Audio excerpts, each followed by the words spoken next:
Hi dears, welcome back. ನಾನು cilia. ಇವತ್ತಿನ ವಿಡಿಯೋದಲ್ಲಿ ನನಗೆ ಗೊತ್ತಿರುವ ಕೆಲವೊಂದು ಟಿಪ್ಸ್ಗಳನ್ನು ನಿಮಗೆ ತೋರಿಸ್ಕೊಡ್ತಾ ಇದ್ದೀನಿ. ನನ್ನ ಈ ವಿಡಿಯೋ ನೋಡ್ತಿದ್ದಂಗೆ ನಿಮಗೆ ಇಷ್ಟ ಆದರೆ ಪ್ಲೀಸ್ ಲೈಕ್ ಮಾಡಿ, ಶೇರ್ ಮಾಡಿ, ನನಗೊಂದು ಸಪೋರ್ಟ್ ಕೂಡ ಮಾಡಿ. ಫಸ್ಟಿಗೆ ನಮಗೆ ಪುದೀನ ಸೊಪ್ಪನ್ನು ತುಂಬ ಸುಲಭವಾಗಿ ನಮ್ಮ ಮನೆ ಒಳಗಡೆನೆ ಯಾವ ರೀತಿ ಬೆಳೆಸೋದು ಅಂತ ನೋಡೋಣ.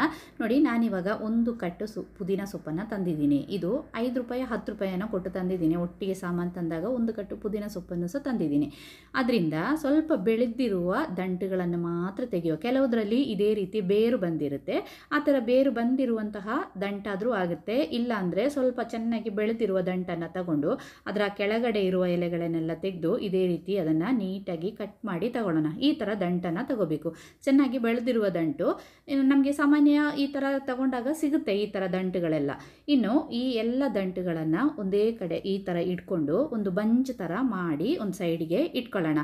ಇನ್ನು ನಮಗೆ ಬೇಕಾದಂದರೆ ಇದಕ್ಕೆ ಮೇಯ್ನಾಗಿ ಒಂದು ಗ್ಲಾಸ್ ಜಾರ್ ಬೇಕು. ಗ್ಲಾಸ್ ಜಾರಲ್ಲೇ ಹಾಕಿ, ಪ್ಲಾಸ್ಟಿಕ್ ಆದರೂ ಆಗುತ್ತೆ, ಆದರೆ ಗ್ಲಾಸ್ ಜಾರಲ್ಲಿ ತುಂಬ ಚೆನ್ನಾಗಿ ಆಗುತ್ತೆ ಇದು.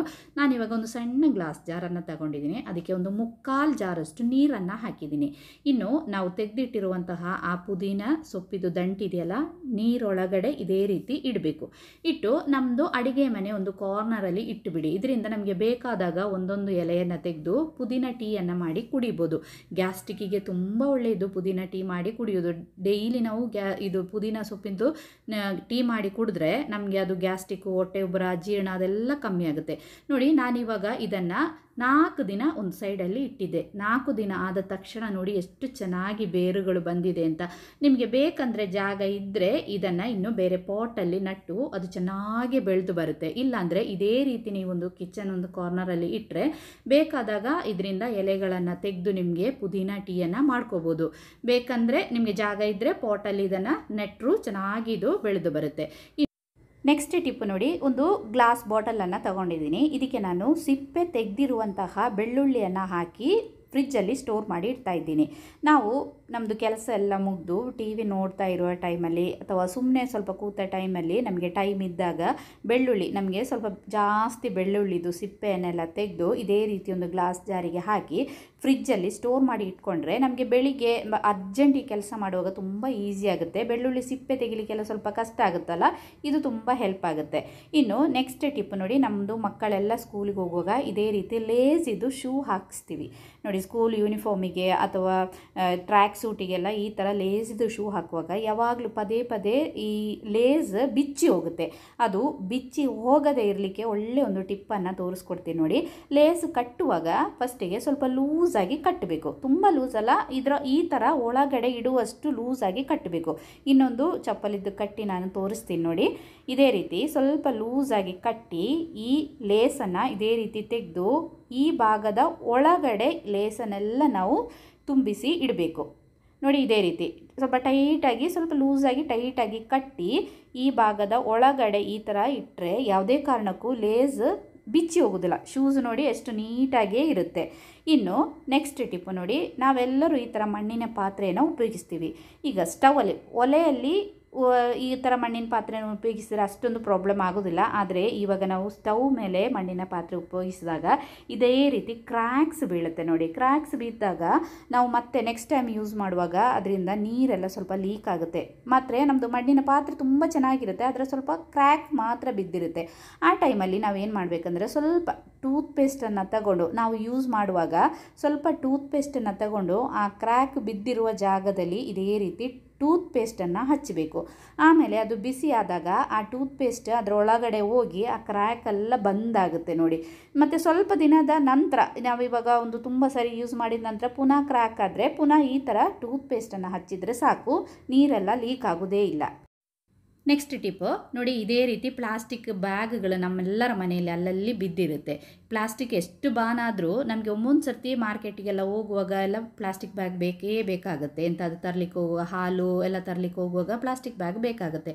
ಆವಾಗ ಅದನ್ನು ನೀಟಾಗಿ ಜೋಡಿಸೋದು ಯಾವ ರೀತಿ ಅಂತ ತೋರಿಸ್ತೀನಿ ನೋಡಿ. ಪ್ಲಾಸ್ಟಿಕ್ ಬ್ಯಾಗನ್ನು ಇದೇ ರೀತಿ ಉದ್ದಕ್ಕೆ ಮಡಚ್ಕೋಬೇಕು. ನಾನಿವಾಗ ಮಡಚಿದೆಯಲ್ಲ, ಅದೇ ರೀತಿ ಉದ್ದಕ್ಕೆ ಮಡಚ್ಕೊಂಡು ತಳಭಾಗದಿಂದ ಇದೇ ರೀತಿ ಕಾರ್ನರ್ ಟು ಕಾರ್ನರ್ ಆಗಿ ನಾವು ಈ ಪ್ಲಾಸ್ಟಿಕ್ ಬ್ಯಾಗನ್ನು ಮಡಿಸ್ತಾ ಬರಬೇಕು. ಒಂದು ಸಮೋಸ ಶೇಪಲ್ಲಿ ಈ ಪ್ಲಾಸ್ಟಿಕ್ ಬ್ಯಾಗನ್ನು ಇದೇ ಇದೇ ರೀತಿ ಮಡಚ್ತಾ ಬಂದು ಲಾಸ್ಟ್ ಈ ಭಾಗದಲ್ಲಿ ಬಂದ ಮೇಲೆ ಇದನ್ನು ಈ ರೀತಿ ಫೋಲ್ಡ್ ಮಾಡಿ ನೋಡಿ. ಇಲ್ಲಿ ಒಂದು ಪರ್ಸ್ ಥರ ನಮಗೆ ಓಪನ್ ಮಾಡಲಿಕ್ಕಾಗುತ್ತೆ. ಈ ಭಾಗದಲ್ಲಿ ಇದೇ ರೀತಿ ಅದನ್ನು ಜೋಡಿಸಿ ಇಟ್ಟರೆ ನೋಡಿ ಎಷ್ಟು ನೀಟಾಗಿ ಜೋಡಿಸಿದ್ದೀವಿ.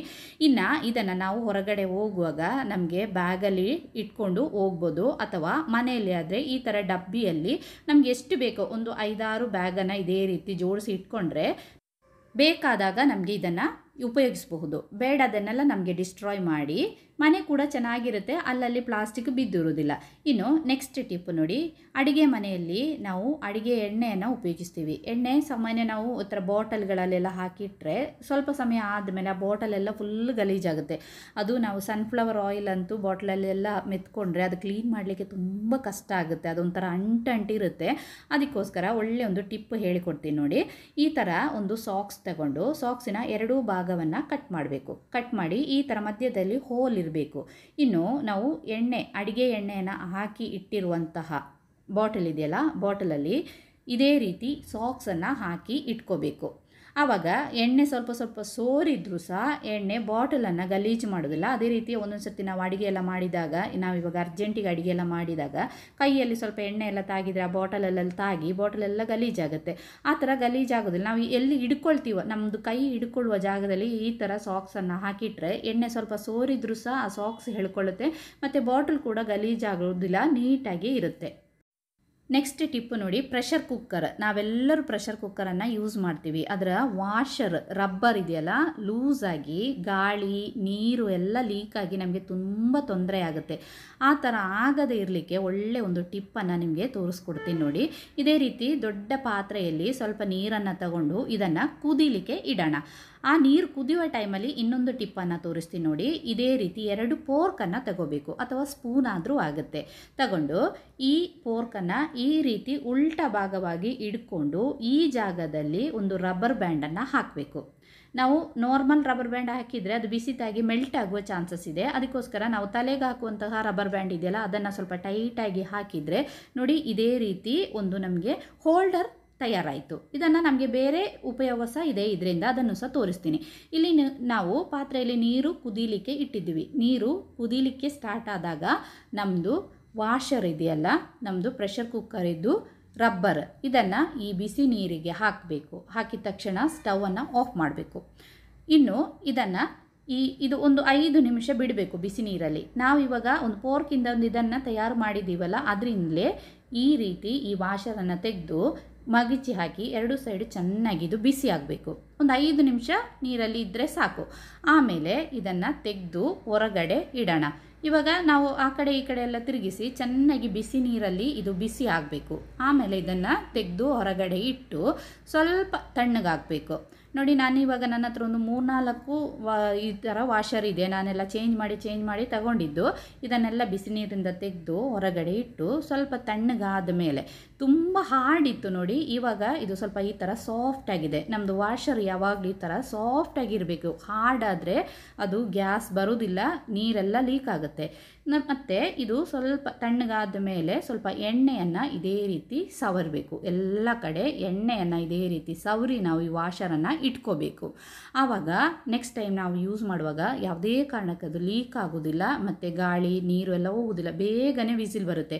ಈ ಥರ ನೀರೆಲ್ಲ ಲೀಕ್ ಆಗಿದ್ರೆ ಒಂದು ನಮಗೆ ಗ್ಯಾಸ್ ಕೂಡ ವೇಸ್ಟ್ ಆಗುತ್ತೆ. ಅದೇ ರೀತಿ ನಾವು ಎಂಥ ಬೇಳೆ ಎಲ್ಲ ಇಟ್ಟರೆ ಅದು ಸರಿಯಾಗಿ ಬೇಯೋದು ಇಲ್ಲ, ನೀರು ಡ್ರೈ ಆಗಿ ನಮಗೆ ತುಂಬ ತೊಂದರೆ ಆಗುತ್ತೆ. ಅದಕ್ಕೋಸ್ಕರ ತಿಂಗಳಿಗೆ 1 ಸಾರಿ ಆದರೂ ನಿಮ್ಮದು ಪ್ರೆಷರ್ ಕುಕ್ಕರ್ ಇದು ವಾಷರನ್ನು ತೆಗೆದು ಇದೇ ರೀತಿ ಬಿಸಿನೀರಿಗೆ ಹಾಕಿ ತಣ್ಣಗಾದ ಮೇಲೆ ಸ್ವಲ್ಪ ಎಣ್ಣೆಯನ್ನು ಹಚ್ಚಿ ಇಟ್ಕೊಳ್ಳಿ. ಅದೇ ರೀತಿ ಪ್ರೆಷರ್ ಕುಕ್ಕರನ್ನು ನಾವು ಉಪಯೋಗಿಸುವಾಗ, ಸ್ವಲ್ಪ ಹಳೆಯ ಕುಕ್ಕರ್ ಆದರೆ ನಾವು ಅದನ್ನು ಉಪಯೋಗಿಸುವಾಗ ಅದರ ಮುಚ್ಚಳದಲ್ಲಿ ಸಹ ಸೈಡಲ್ಲಿ ಎಲ್ಲ ಇದೇ ರೀತಿ ಸ್ವಲ್ಪ ಎಣ್ಣೆಯನ್ನು ಹಚ್ಚಿ ನಾವು ಉಪಯೋಗಿಸಿದರೆ ಯಾವುದೇ ಕಾರಣಕ್ಕೂ ನೀರು ಗಾಳಿ ಲೀಕ್ ಆಗೋದಿಲ್ಲ. ಟ್ರೈ ಮಾಡಿ.